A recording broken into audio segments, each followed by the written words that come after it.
takadzisana zvatakadzisana nhasi kuchanganya handizvo remakorombozi chingara chichanganya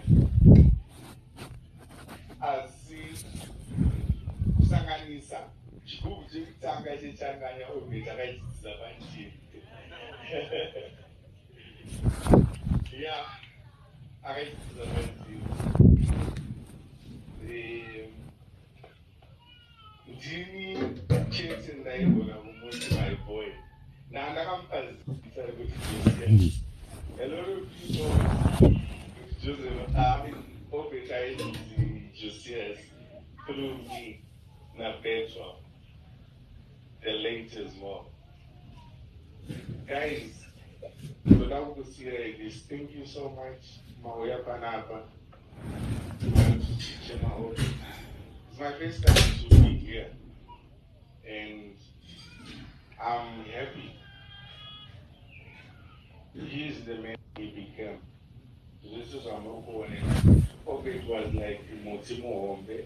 Everyone, I end actually feed them about my fruits, and what's Zua, I end up as Obert over Batiwa.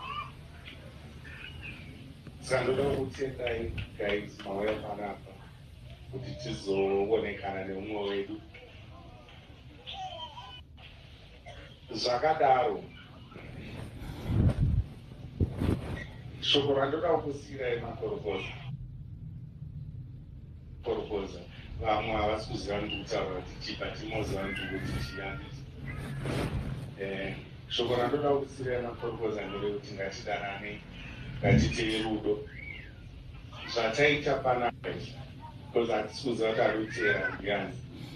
Kwete nekuti handisakaomba zviri kutaurwa musocial media ndingati ignore zvese izvi. Togona kubvuma kuti takaromba, vatakaromba pai mubreni. Takaromba mubreni. Aiwa, apa pazveshuwa takaromba papfungwa. Ndochokwadi takaromba mubreni. Saka, rest in peace Obert. We hope kuti tichasangana in the near future. Kunyika dzimu, vachazoenda ikoko. That's it.